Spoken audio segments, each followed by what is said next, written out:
Ја слушате програмата Низ Светото Писмо.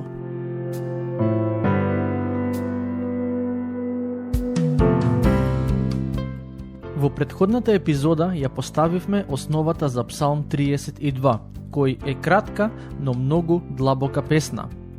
Сметам дека таа основа беше потребна со цел подобро и соодветно да го разбереме текстот кој ќе го проучуваме. Кон крајот на претходната епизода нагласив две нешта за Псалм 32. Прво, дека станува збор за Давидов псалм, кој е даден за разбирање, односно, ни е даден за преку него да научиме нешто повеќе за покајанието и начинот на кој Бог ги благословува оние кои го практикуваат покајанието. А второто нешто што го спомнав е дека овој псалм е покајнички, бидејќи во него Давид сведочи за тоа како во минатото имал некаков грев и се додека не се покајал, во себе чувствувал одредена тежина и притисок. Но, откако се покајал, Бог му простил, го благословил и нивното меѓусебно општење било обновено. Стих 1. Блажени се оние чии престапи им се простени и чии гревови се покриени. Уште на самиот почеток од псалмот, Давид ни помага да ја разбереме благословената состојба на човекот чии гревови се простени. Тој не вели дека се благословени безгрешните луѓе, бидејќи такви луѓе не постојат, туку дека се благословени оние кои побарале и добиле простување од Бог.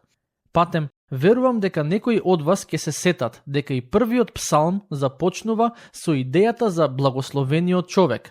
Таму се зборува во трето лице еднина, а тука во трето лице множина. Но идејата е слична. Авторот дава библиски поглед на тоа што значи да се биде благословен. Да ве подсетам, во првиот псалм читавме за тоа што благословениот човек не го прави, а и за тоа што го прави. Ако сакаме да бидеме благословени од библиска гледна точка, ние треба да се стремиме кон некои нешта, а и треба да се држиме настрана од некои нешта. Покрај другото, во Псалм 1 читавме за тоа како благословениот човек се насладува во Божиот закон и дење и ноќе за него размислува. Божиот закон му беше даден на човекот со цел да биде почитуван, но ниту еден од нас не може целосно да го запази. До сега не сум сретнал човек кој искрено може да каже дека постојано и во се води според Божите заповеди. Единствениот кој го стори тоа беше Господ Исус Христос. Низ годините се сретнав со неколку луѓе кои упорно тврдеа дека целосно го почитуваат законот, но откако им поставив неколку прашања, веднаш признаа дека има моменти кога го прекршуваат законот. Само Господ Исус во се и постојано се водеше според Божиот закон и затоа само тој беше единствениот квалификуван да не спаси од гревот. Христос умре на крстот за нашите гревови. Неговата благословена смрт беше замена за казната која ние ја заслужуваме. Во Светото Писмо се вели дека иако сме грешни, кога ќе поверуваме во Господ Исус Христос, неговата праведност станува наша. Така, ние стоиме како оправдани грешници пред небесниот Татко. Во Римјаните глава 4 стих 5, апостолот Павле објаснува дека праведноста не им се дава на оние кои се трудат да бидат праведни, туку на оние кои поверувале. Се разбира, тука сакам да напоменам дека секој кој е вистински оправдан преку вера, неминовно ќе живее праведно на збор и дело. Токму за тие луѓе зборува Давид во овој стих. Оние чии гревови им се простени, оние кои се оправдани од Бога. Тие се благословени и тие ја искусиле небесната радост. Стих 2. Блажен е оној човек кого Господ не го смета за виновен и во чиј дух нема измама. Забележете внимателно што вели Давид. Тој зборува за човекот кого Господ не го смета за виновен. Тоа не значи дека човекот не е виновен за некаков грев, туку станува збор за човек чиј грев е простен. Тој е оправдан и веќе во Господовите очи нема вина. Секој од вас може да добие простување на гревовите и ослободување од вината, преку вера во Господ Исус Христос. Стихови 3 и 4. Додека молчев, се сушеа коските мои од секојдневното мое воздишување, бидејќи и дење и ноќе тежеше над мене раката Твоја, се сушев како налетен припек. Замислете го Давид, како седи на царскиот престол, гледа кон луѓето кои се околу него и си мисли: никој тука не знае за мојот грев. Доста успешно го сокрив моето беззаконие. Но, иако луѓето не знаеа, сепак Бог знаеше за неговиот грев. Затоа, Бог направи тој да се чувствува непријатно, како коските да му се сушат, па дури вели и дека Божјата рака тежела врз него. Со тек на време, Давид почнал да дава знаци на некаква болест. Луѓето околу него сметале дека треба да се однесе на доктор. Знаете, оние кои се искрени верници не можат да грешат и при тоа да чувствуваат мир и спокој во душата. Световниот човек може да го стори тоа, барем привремено, но Божјото дете веднаш ќе почувствува некаква тежина во душата и таа ќе стои во него се додека не се покае. Некогаш покаянието е единствениот начин на кој можеме да се ослободиме од чувството на тежина и тешкотија кое не демне. Ако самите себе не сакаме да се судиме, односно ако не се покаеме, Бог ќе не донесе во ситуација во која ќе мораме да се покаеме, но тоа сигурно ќе биде болен процес за нас. Еден ден, пророкот Натан дојде кај Давид и го соочи со неговиот грев. Пророкот всушност му раскажа приказна за злото на еден човек, а Давид реагираше така што го осуди злосторникот. Во истиот момент Натан му кажа на Давид дека тој е всушност злосторникот и затоа заслужува осуда. Тоа е моментот кога Давид беше јавно соочен со својот грев и се покаја. Овој настан е запишан во втора книга Самуилова, глава 12, стихови 2 до 7. Продолжуваме со читање на псалмот. Стих 5. Тогаш го признав гревот мој и не го сокрив беззаконието свое, па реков: ќе му ги исповедам на Господ моите престапи и ти ми ја прости вината на гревот мој. Ова е добар совет за секој од нас денес, зарем не? Ако се чувствувате далеку од Бога, патот назад кон Него води преку покаянието. Во прво послание Јованово, глава 1, стих 9, читаме: ако ги исповедаме нашите гревови, тој е верен и праведен, да не ги прости и да не очисти од секакво беззаконие. Ве охрабрувам денес да дојдете со искрено и покајничко срце пред Бог и да се исповедате пред Него. Светото писмо ветува дека секој кој го прави тоа ќе најде милост, простување и обнова. Стих 6. Затоа секој побожен човек нека ти се моли на време и тогаш притисокот од многуте води нема да го достигне. Во времето на праведниот Ное, светот беше уништен преку вода. Кој беше единствениот кој се спаси? Ное и неговото семејство, поради неговата побожност и посветеност кон Бога. Во стихот кој го прочитавме, Давид ги користи водите како символ за Божиот суд и вели дека побожните луѓе нема да настрадаат од Божиот суд, затоа што Бог ќе ги заштити. Се молите ли вие во време на неволја? Бог е најдоброто прибежиште во околности кога се соочуваме со темнината. Стих 7. Ти си мое прибежиште, од маката со која сум обкружен, ти ќе ме избавиш, ќе ме обкружиш со спасоносни звуци. Дали ви е потребно прибежиште од маките со кои сте обкружени? Бог е најдоброто и најбезбедното прибежиште, кое топло ви го препорачувам. Тој не само што може и сака да не избави, но исто така може да не обкружи со спасоносни звуци, односно да ни даде песна во нашето срце, со која ќе го славиме за сите негови дела. Во некои преводи на крајот од овој стих стои фразата Селах или Села, која, како што спомна во претходните епизоди, е повик да застанеме и за момент да размислиме за тоа што е кажано. Стих 8.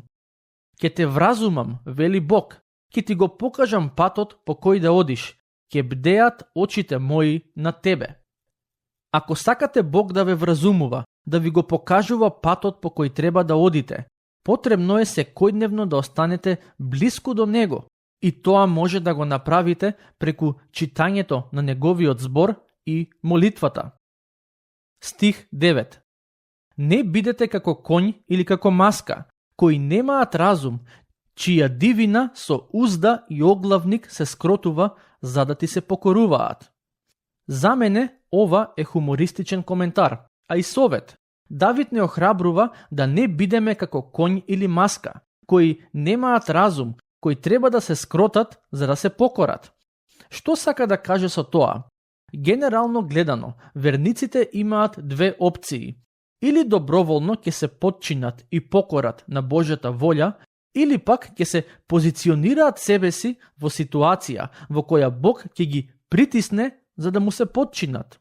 За да избегнеме голем број болки и неволи, за нас е подобро доброволно да се подчиниме на Божјата волја. Светото писмо ни вели: немој да бидеш како конј или маска. Дозволи му на Бог да те раководи, без притоа да мора со узда или оглавник да те скротува. Патем, кога зборуваме за покорување и подчинување на Божјата волја, морам да нагласам дека Божјата волја е добра и полезна за нас. Бог не бара од нас да се подчиниме на нешто што е штетно, туку само на она кој ќе ни служи за благослов. Стих 11. Веселете се во Господ и радувајте се, праведници. Радувајте се сите кои сте со чисти срца. Јас се надевам дека како резултат на читањето на овој псалм, вашите срца ќе се радуваат и веселат во Господа, бидејќи тој е добар и е наше спасение и прибежиште во време на неволја. Со тоа доаѓаме до Псалм 33, кој е еден од оние старозаветни песни чиј автор не ни е познат. Во овој псалм имаме повик кон сите праведници да се радуваат во Господ и да го слават, а причината за таа радост и слава се Господовите дела и Господовиот збор. Патем, ова е првиот псалм во кој во самиот текст се спомнува конкретен музички инструмент, а тоа е харфата. Да почнеме со читање. Стих 1. Радувајте се, праведници, во Господ. На праведниците им прилега да го слават. Ова е псалм кој повикува кон славење, кон радост во Господовото присуство. Иако реков дека не можеме да бидеме сигурни кој го напишал, сепак, во одредени аспекти, стилот на пишување барем наликува на Давидовиот. Стих 2. Славете го Господа со лира, пејте му на харфа со 10 жици. Во денешниот контекст, ретки се оние кои знаат да свират харфа со 10 жици, но во тоа време тој инструмент бил еден од попознатите. Во денешно време имаме други инструменти кои искрено верувам дека може и треба да ги ползуваме за да го славиме Господ. Музиката е благослов кој Бог му го дал на човекот и јас сум убеден дека треба да ја ползуваме за да го славиме Него. Стих 3. Пејте му нова песна, пејте му умешно и со восклик. Во неколку од псалмите сме повикани и охрабрени да му пееме нова песна на Господ. Истото го пишува и во неколку стихови во последната книга од Библијата, книгата Откровение. Например, во глава 5, стих 9 читаме: И пееја нова песна, велејки: Достоен си да ја земеш книгата и да ги скршиш нејзините печати, зашто ти беше заклан и со својата крв не откупи за Бога од секое колено, јазик, народ и племе. Во Откровение глава 14, стих 3 пишува: И како да пеат нова песна пред престолот и пред 4 животни и старешините. Верувам дека пеењето на нова песна е поврзано со некое ново искуство или нова инспирација и мотивација која ја имаме поради Господовите дела и постапки. Да се пее нова песна на Господ не значи дека ние треба да седнеме и да компонираме музика и текст за некое ново професионално музичко дело, иако може да вклучува и такво нешто. Поентата на пеењето нова песна е да научиме постојано да се радуваме и да го славиме Бог за тоа што го направил или за тоа што го прави. Ќе прескокнеме неколку стихови и ќе продолжиме со читање на стих 6, каде авторот на овој псалм не повикува да се восхитуваме на Господовото создание, кое пак беше создадено преку Господовиот збор. Стих 6. Преку словото на Господ беа создадени небесата и преку духот на устата негова сите сили нивни. Господовиот збор е многу моќен. Господ го користи својот глас за да создава, а не за да уништи. Уште на самиот почеток тој го создаде целиот свет, а и целата вселена преку неговиот збор. Тој рече: нека биде светлина, и се појави светлина. Предпоставувам останатиот дел од тој извештај ви е познат. Се што гледаме околу нас, сиот материјален свет е резултат на создавањето кое се случи преку Господовото Слово. Но Господовото Слово ни е дадено и нам денес во пишана форма, а тоа е Светото Писмо. Во Писмото има сила и моќ кои доаѓаат од Господ и затоа треба да го читаме. Стих 10. Господ ги руши помислите на незнабожците, ги спречува намерите на народите. Овој стих е добро подсетување дека иако светот го водат и раководат луѓе, сепак во суштина Господ е оној кој контролира се што се случува. Непознатиот автор на овој псалм, како да сака да ни даде правилна перспектива на случувањата во светската политика, а тоа е дека Господ владее и дека иако во светот гледаме многу зло, сепак Господ е во контрола. Некогаш ние сме во искушение да помислиме дека светот е толку хаотичен што се е излезено од контрола. Но тоа не е она кое Писмото ни го вели. Господ ја има контролата и ќе додадам дека се што се случува на еден или друг начин придонесува за исполнување на неговите цели и планови поврзани со човештвото. Ќе продолжиме со читање. Привршуваме со обработка на Псалм 33. Забележете што се вели во стих 16. Него спасува царот голема војска, голема сила ни јунакот нема да го спаси. Наполеон рекол дека Бог е секогаш на страната на поголемиот батаљон, но тоа не беше вистина за него во една битка, каде имаше поголем батаљон, а сепак изгуби. Бог не е на страната на големата војска, туку на страната на оние кои искрено и со вера го бараат. Стих 21. Зашто во него ќе се весели срцето наше, зашто во светото име негово веруваме. Предпоставувам дека на повеќето од вас ви се допаѓа идејата дека можете да се веселите во Бога. Но овие две изјави, кои што туку ги прочитавме, се тесно поврзани една со друга. Авторот прво зборува за веселење во Господа, а потоа зборува за вера во неговото свето име. Оној кој не верува во неговото свето име, не може да се весели во него. А што значи да се верува во Господовото свето име? Само да се исповеда вера во Господ? Не, туку и на дело да се покаже таа вера. Да се верува во Господ, кој е свет, значи да се живее свет живот. А и тогаш, кога ќе се случи да паднеме во грев, да се исповедаме за тој грев пред Него. Со тоа ќе го завршиме денешното проучување. Навистина се надевам дека зборовите кои ги прочитавме и проучивме ќе се од полза за вашите души. Мојата молитва е овој псалм да најде примена во срцето на секој кој ја слушна оваа епизода. До следното проучување, Бог нека ве благослови.